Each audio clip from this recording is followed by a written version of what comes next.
Oras madita kamangidang dahing tumangian hata debata mahita martangga mahita.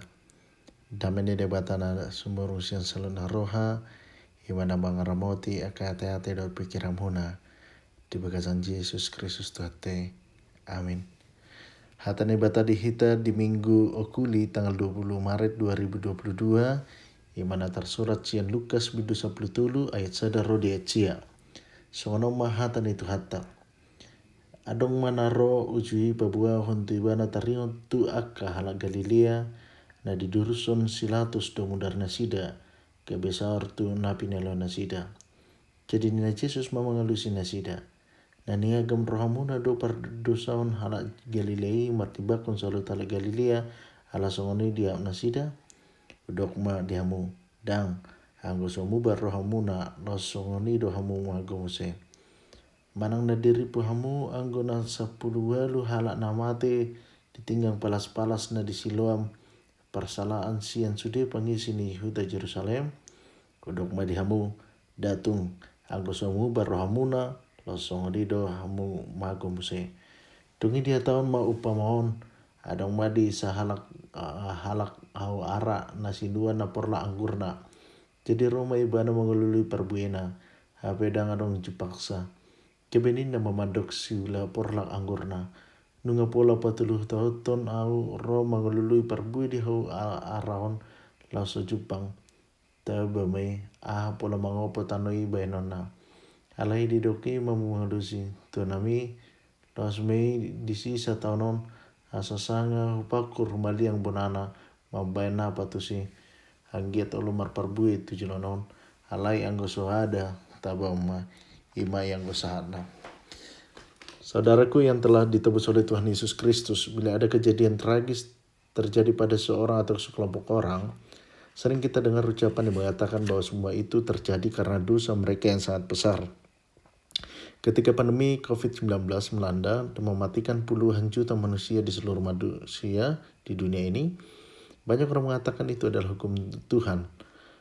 Hukuman Tuhan karena dosa manusia yang begitu besar. Sehingga media sosial kita pernah melihat di suatu tempat orang-orang mengaku dosa di jalan-jalan sambil menangis. Pendapat seperti itu sudah ada sejak dahulu di zaman Yesus ini. Pada waktu itu ada pemahaman bahwa orang saleh pasti diberkati Tuhan. Hidupnya aman tentram, jauh dari bahaya. Sehingga bila ada orang yang ditimpa bahaya, itu dianggap sebagai melakukan dosa yang membuat Allah murka. Itulah yang dituduhkan sahabat-sahabatnya kepada Ayub.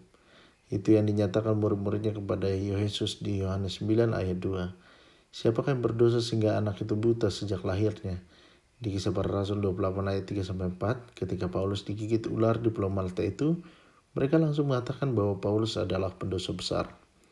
Saudara-saudari, pemahaman itulah yang ingin diluruskan Yesus melalui firman-Nya hari ini. Ketika itu ada orang membawa kabar bahwa tentang kejadian tragis di Yerusalem. Menurut cerita, Pilatus mengambil uang dari bait Allah untuk membiayai pembangunan tali air. Karena itu beberapa orang Galilea berontak dan Pilatus memerintahkan untuk membunuh mereka. Mungkin terjadi ketika mereka sedang beribadat di bait Allah sehingga darah mereka tercampur dengan hewan yang telah mereka persembahkan. Mungkin orang mengabarkannya kepada Yesus dengan masuk politis untuk memaksa Yesus segera maju memimpin mereka memberontak mengusir penjajah itu. Tetapi Yesus tidak mau, Yesus tidak menyinggung hal politik, tapi Yesus mau menolak dan meluruskan pendapat teologis yang salah tentang kejadian tragis itu. Karena sikap seperti ini merupakan penghakiman yang sangat jahat dan tak beralasan. Jawab Yesus di ayat 2-4, ini menyeratkan bahwa penderitaan atau kejadian tragis yang menimpa seseorang atau sekelompok orang tidak ada kaitannya dengan dosa mereka. Walau mereka ada beberapa orang yang dihukum Tuhan karena dosa besar mereka seperti Agan, Korah, Datan, Abiram, Sodom dan Gomora dan lainnya. Tetapi tidak serta-merta semuanya itu karena para rasul juga. Bahwa Yesus sendiri mati secara tragis. Pasti bukan karena dosanya kan.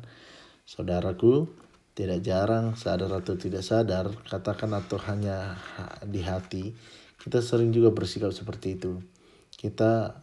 Ketika orang ditimpa bencana, tidak jarang muncul penghakiman di hati kita. Mengatakan itu adalah azab hukuman karena dosa mereka. Bukannya membantu atau menunjukkan empati tetapi malah menambah beban si korban. Kita sering hanya melihat dosa orang lain selembar di mata orang lain, tetapi tidak melihat dosa kita sebesar balok. Itu terjadi karena semakin menipisnya rasa empati. Bahkan dalam situs penderitaan masih ada orang yang mengambil foto yang mengisi kontennya di media sosialnya. Janganlah bertindak menjadi hakim bagi mereka yang ditimpa bencana, karena penghakiman hanyalah hak Allah. Menghakimi mereka berarti kita juga mengambil hak kedaulatan Allah. Lalu apa yang harus kita lakukan? Yesus tidak mengajak kita untuk mengarahkan pandangan atau hati kita kepada mereka atau mencari dosa mereka. Tetapi Yesus mengajak mereka dan kita agar mengarahkan pandangan kita ke diri kita sendiri. Yesus mengajak semuanya pendengarnya dan kita hari ini agar semua bertobat. Yesus mau mengatakan bahwa mereka yang sudah meninggal itu, oleh karena apapun, mereka tidak punya waktu lagi untuk bertobat. Ketetapan hukum bagi mereka yang sudah tetap dan tidak bisa berubah lagi. Tetapi bagi kita selagi kita masih hidup sekarang, masih ada kesempatan untuk bertobat. Sehingga setiap kejadian tragis menimpa kita atau orang lain, seperti kondisi pandemi COVID-19 ini, harus kita lakukan bukan menghakimi, tetapi bertobat, memperbaiki diri kita sendiri. Kita harus tetap menyadari bahwa kita adalah manusia berdosa, sehingga kita sangat mungkin untuk mengalami kejadian tragis itu yang akan menewaskan kita. Yang mau ditekankan Tuhan Yesus juga adalah kejadian itu terjadi tiba-tiba seperti pencuri tanpa diduga. Bila saat itu kita belum bertobat, belum percaya kepada Yesus, bagaimana nasib kita? Pasti kita mati dalam dosa, sehingga upah kita, masa depan kita adalah di kematian kekal di neraka. Karena itu Yesus mau menekankan, mumpung kita masih diberi kesempatan untuk hidup sekarang, saat ini, karena mungkin saja sebentar lagi kejadian tragis akan menimpa kita, marilah kita bertobat.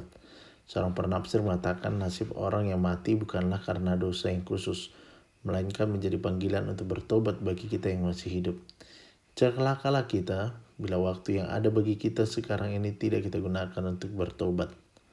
Itulah seruan Tuhan kepada Yehuda melalui Yesaya di epistel tadi, di Yesaya 55 ayat 6-7. Carilah Tuhan selama ia berkenan ditemui, berserulah kepadanya selama ia dekat. Baiklah orang fasik meninggalkan jalannya, dan orang jahat meninggalkan rancangannya. Baiklah ia kembali kepada Tuhan, maka dia akan mengasihinya, dan kepada Allah kita, sebab ia memberi pengampunan kepada limpahnya. Waktu bertobat itu hanyalah ketika kita masih hidup. Setelah mati tidak ada lagi perubahan atas kita. Bukan seperti pemahaman agama atau Kristen lain yang mengatakan bahwa nasib kita masih bisa diubah bila keturunan kita mendoakan kita. Tidak. Waktu untuk bertobat hanya semasa hidup kita. Itulah yang disebut masa anugerah. Anugerah Allah tidak berlimit, tetapi masa itu akan menerimanya mempunyai limit, yaitu hanya sampai kita menghembuskan nafas terakhir kita. Karena itu inilah harinya, saatnya untuk bertobat. Jangan tunggu hari esok. Itulah yang dimaksudkan Tuhan Yesus dalam perumpamannya di ayat 6-9. Pemilik pohon penguras pohon itu dengan sangat baik. Tidak ada alasan untuk tidak berbuah. Lalu kita menunggu selama 3 tahun, tetapi pohon itu tidak berbuah. Mau ditebangnya karena merugikan saja tidak berguna, tetapi dia masih sabar dan memberi waktu untuk setahun lagi. Bila pohon itu tetap tidak berbuah, maka pasti akan ditebangnya dan dibakarnya. Karena itu, saudaraku, ingatlah, jangan lelah, dengarkanlah baik-baik. Bila Tuhan memberimu waktu untuk hidup hingga hari ini, itulah masa kesabaran dari Tuhan menunggumu dan untuk berbuah yang untuk bertobat. Itu bukanlah waktu untuk kita melakukan aktivitas keseharianmu. Bukan, karena hari ini ada, besok adalah masa kesabaran Tuhan bagimu. Masa yang Tuhan berikan bagi kita untuk berbuah, yaitu bertobat. Jangan sungguh sampai hari esok atau nanti. Siapa tahu inilah terakhir kita melihat matahari terbit dan tidak melihat terbenam nanti sore. Sekaranglah bertobat. Waktu adalah surga bagi orang percaya. Artinya bila kita menggunakan waktu ini untuk bertobat, maka surga upah kita. Tapi sebaliknya, bila kita menyanyiakan dengan tidak bertobat, maka upah kita adalah neraka. Tentang ini sebentar lagi untuk menyegarkan kita, marilah kita mendengarkan sebuah ilustrasi yang mungkin pernah kita dengar. Ada 3 anak iblis mengikuti ujian terakhir sebelum diutus ke bumi. Profesor penguji memberi pertanyaan serupa bagi mereka bertiga. Apakah senjata ampuhmu agar manusia tidak mau bertobat? Anak pertama menjawab, saya akan katakan bahwa tidak ada hari penghakiman, tidak ada neraka. Itu hanyalah akal-akalan para pengkhotbah. Profesor mengatakan, kau kalah. Karena anak kecil pun di dunia sudah memaki dengan kata go hell, go hell. Lalu anak kedua memberi jawaban, aku akan menyuruh semua mereka datang ke gereja, tapi di sana aku meninggalkan mereka sehingga semuanya tertidur, tidak akan mendengarkan khotbah. Sang profesor menyatakan, kau anak kedua kalah. Kau harus mengulang, karena semua tempat ibadah di dunia ini sudah diperlengkapi dengan sound system yang suaranya menggelegar, sehingga semua tidak bisa tidur. Lalu harapan kepada anak ketiga. Dengan malu-malu dia mengatakan, jurus saya sangat sederhana. Saya akan selalu mengatakan ke hati mereka, nantilah, kan umurmu masih muda, waktumu masih panjang, karirmu dahulukan, cari harta, jabatan, popularitas dulu, nanti kau bertobat. Si profesor melompat kegirangan, kau lulus dengan cum laude, jurusmu sangat ampuh. Benar, penjahat yang di samping Yesus itu bertobat beberapa saat menjelang ajalnya dan diselamatkan. Tetapi pertanyaan yang tidak pernah bisa kita jawab untuk semua orang, tahukah kamu kapan kamu meninggal? Karena itu selagi ada waktu sekaranglah waktunya bertobat. Amin. Kita berdoa. Terima kasih Tuhan untuk firman-Mu pada saat ini menguatkan kami, agar kami mengenal kehendak-Mu ya Bapa. Tuhan Yesus, biarlah kami menikmati waktu ya Tuhan untuk kami bisa dekat dan bertobat di hidup kami. Terpujilah Engkau ya Allah, kini dan sepanjang masa. Amin.